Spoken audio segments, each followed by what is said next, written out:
The U.S. and Russia take turns kicking out each other's diplomats. UK says no to another Brexit vote. And what's the deal with those creepy clouds over CERN anyway? Welcome to SkyWatchTV for Monday, July 11th, 2016. I'm Derek Gilbert. First up, last week the anger in America boiled over. 5 police officers ambushed, killed in Dallas Thursday night. U.S. Army veteran apparently angry at the shooting deaths of 2 black men in contentious situations by police in Baton Rouge and Falcon Heights, Minnesota. Some commentators are comparing the situation in America now to 1968, the year that Martin Luther King Jr. and Robert F. Kennedy were assassinated, a year of riots, cities burning, and the rise of the Black Panther Party. Now that's a bit over the top. It's not quite that bad yet, but it is clear that there has been a rise in political polarization, if nothing else, over the last 20 years. According to Pew Research, the percentage of Democrats who say they have a very unfavorable view of Republicans has doubled since 1994, and the same holds true for Republicans and their view of Democrats. Why? There is less overlap on basic issues and values than there was in the mid-90s. Democrats and Republicans are seeing very little common ground anymore, which wasn't the case when I was a kid. This is manifested in political initiatives such as same-sex marriage that were unthinkable even 10 years ago here in the United States. And with the 2 candidates put forward by the major political parties for president in 2016, this animosity and perhaps violence not going to get better anytime soon. An example of the division in the nation, a group at New York University, students blaming the recent killings of black men by police officers in America on Israel. Seriously. Students for Justice in Palestine posted to its Facebook page a claim that the same forces behind the genocide of black people in America are behind the genocide of Palestinians. Now, that makes no sense on a couple of levels, starting with the fact that the population of Palestinians in Israel has actually grown exponentially since the establishment of the Jewish state.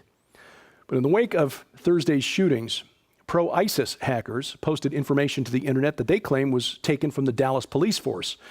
So-called United Cyber Caliphate uploaded Excel spreadsheets including the names, addresses, and races of thousands of people it claims were arrested by the Dallas PD. It also posted information, it said, about the 12,000 alleged records of members of the Dallas police force. Now, the Dallas PD only has 3,500 officers, so either this includes a lot of people no longer with the force or the whole thing is a lie. But sadly, this fundamental division between white and black in America is serving no real purpose, except for those principalities and powers who want to kill us all. It drives a wedge between our communities, increasing the probability that there will be no peaceful resolution to the tensions that now exist. And in that vein, a leader of the new Black Panther Party is calling for the establishment of its own government, a nation within a nation, as it were. Babu Omowale, the so-called Minister of Defense for the group, said in an interview that the group and its allied organizations want to take control of the governments in 5 southern states: Louisiana, Mississippi, South Carolina, Alabama, and Georgia.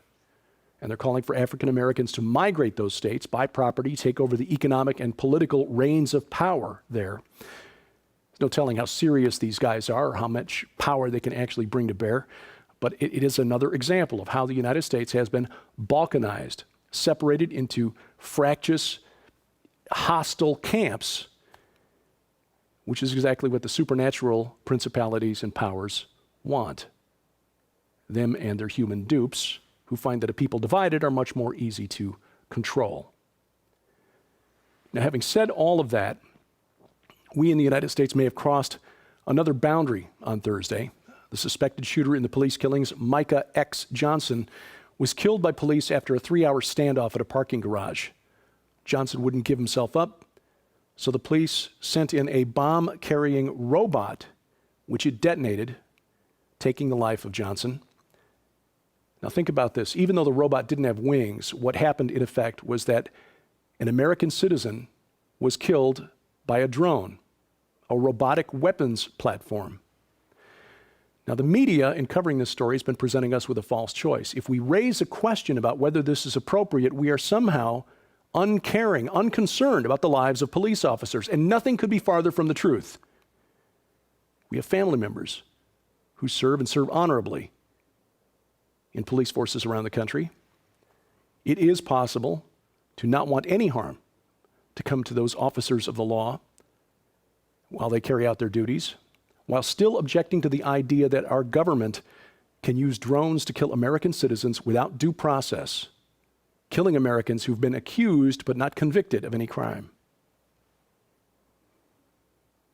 In other news, speaking of drones, the Department of Energy says drones have been spotted over the Savannah River site. This is a nuclear reservation in South Carolina. None of the reactors there are online, but there is plenty of nuclear waste. As you might guess, it's against the law for drone pilots to fly their craft over nuclear sites, military facilities, and other restricted airspace. Most recent sighting at the Savannah River site was last Tuesday, July 5th. The U.S. and Russia ramping up tensions a bit, engaging in some tit for tat in the month of June.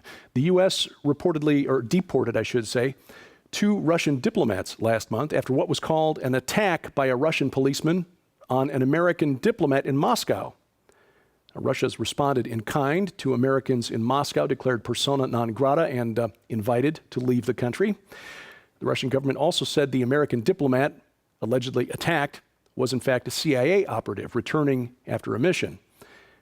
There have been a number of military close calls between the U.S. and Russia in recent months, most recently last week when a Russian ship came within 150 yards of the San Jacinto, USS San Jacinto in the Black Sea. And I know it's San Jacinto technically, unless you're in California, and it's San Jacinto.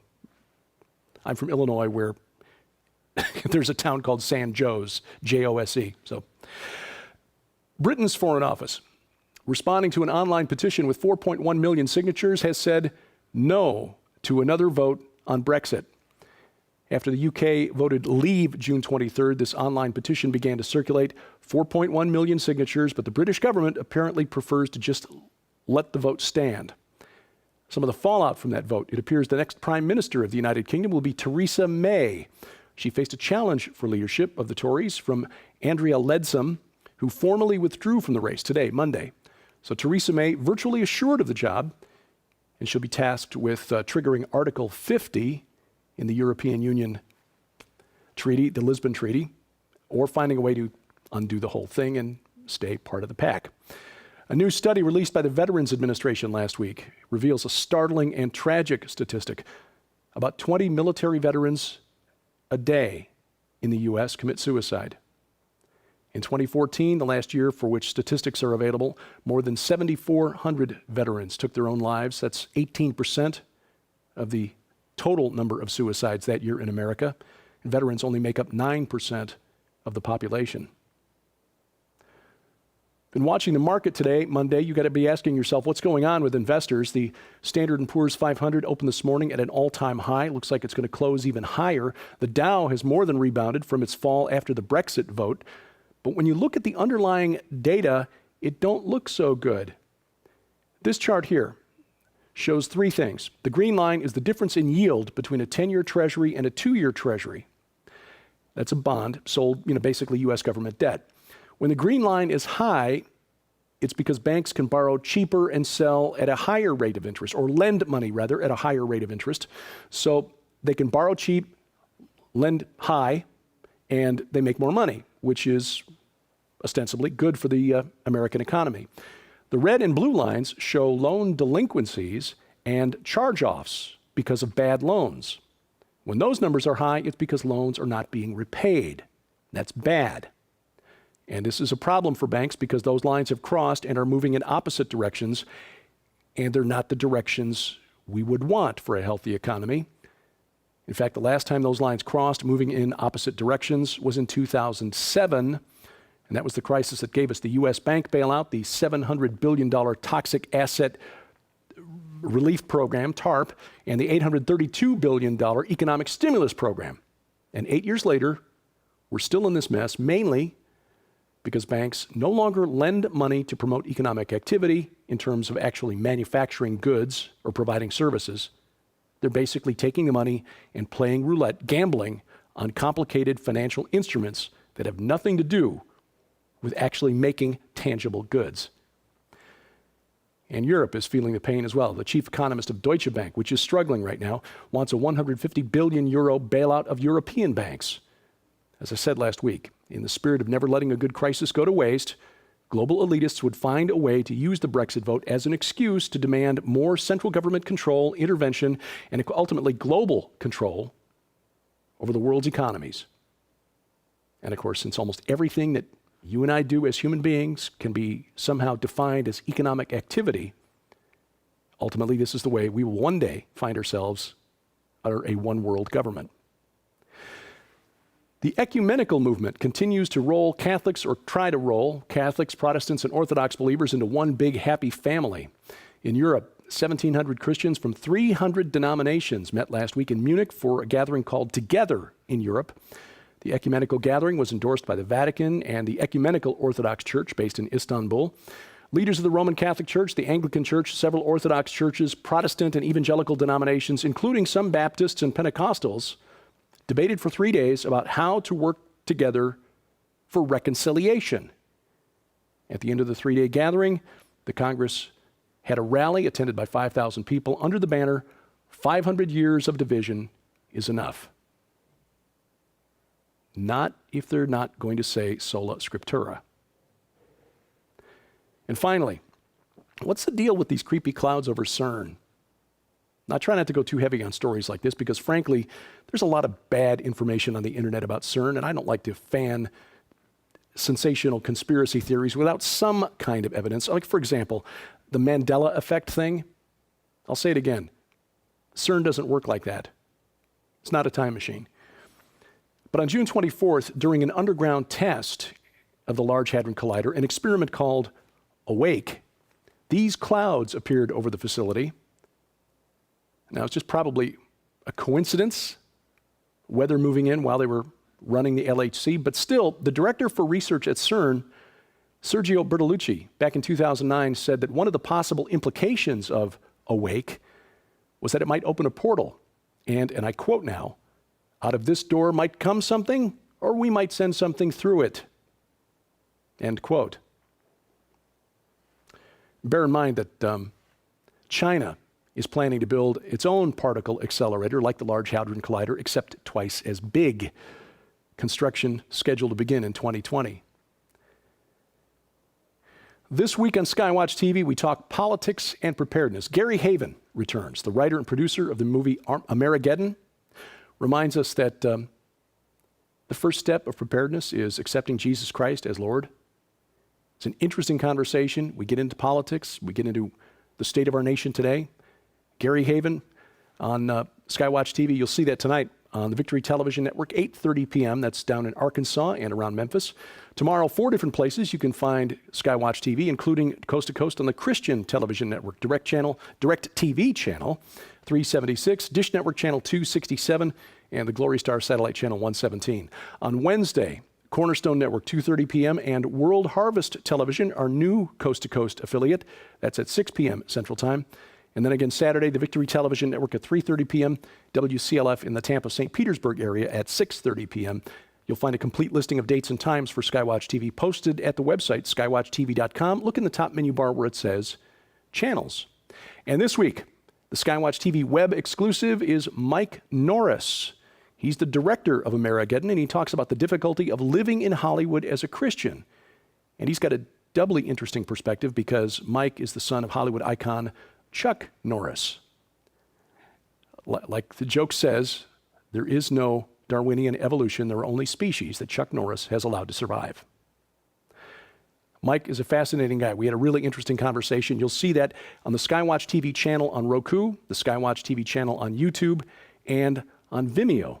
You'll also find it posted at the website skywatchtv.com, along with our other web-exclusive content, like these daily news updates, Sci Friday with our science editor and my best friend, my wife, Sharon Gilbert, and Into the Multiverse with Josh and Christina Peck. Also, Skywatch Women and forthcoming Teens Rock with Joe Artis. All of that available only at skywatchtv.com. And if you need a more portable version of SkyWatch TV and these various programs that we're producing, try the SkyWatch TV podcast. It's audio only. Listen to it on your smartphone, your iPod or MP3 player, your tablet. You'll find the link to it, skywatchtv.com, top menu bar where it says podcasts. We depend on your support here at Skywatch TV, and in July, a couple of books to prep you for the spiritual war that's raging around you, Empowered by His Presence, and 50 Things You Need to Know About Satan and Demons. 2 books, we will send those to you for your donation of any amount. U.S. residents only, please, while supplies last. If you need more information and to donate, log on to skywatchtv.com. And of course, your mouse finger also helps us out. Click like, click share, subscribe. If you want to find me on the web, here's where I hang out, including my new YouTube channel, interviews that I do, people I find interesting and with important things to say. And if you've got something important to say to us, please send that to dgilbert@skywatchtv.com. And thank you for watching as we keep watch. I'm Derek Gilbert, and this is Skywatch TV. Save nearly half off the cover price when you subscribe now to the brand new SkyWatch TV magazine. For a limited time from April 24th through June 24th, 60 days only, a 5-year subscription to SkyWatch TV magazine is just $99. That's more than $75 off the cover price, which is like getting 2 years for free. Exclusive content, articles on prophecy, discovery, and the supernatural from Tom Horn, Chris Putnam, Josh Peck, science updates from Sharon K. Gilbert, geopolitics from yours truly, and guest writers like Pulitzer Prize-nominated journalist Troy Anderson, renowned Bible scholar Dr. Michael Heiser, Pentagon advisor Lieutenant Colonel Bob McGinnis, and more. But there is more. As an early subscriber, you'll be the first to get this new book from Defender Publishing. I predict what 12 global experts believe you'll see by 2025. This is a $20 value and includes best-selling authors like Joel Richardson, Mark Biltz, Carl Gallups, Tom Horn, Paul McGuire, and more. Find out what they think about the coming war between ISIS and the Vatican, the future of the Temple Mount and the Ark of the Covenant, a worldwide manifestation of angels, and the coming age of human hybrids. And we'll also add this DVD, The Best of Skywatch TV 2015, a $25 value, including our most compelling interviews from last year, including Chuck Missler, Steve Quayle, the discussion of the Georgia Guidestones with Chris Pinto, and more. All of this together worth more than $200, yours now for just $99, but only through June 24th. Subscribe now, Skywatch TV magazine. Call the number on your screen or log on to skywatchtvstore.com.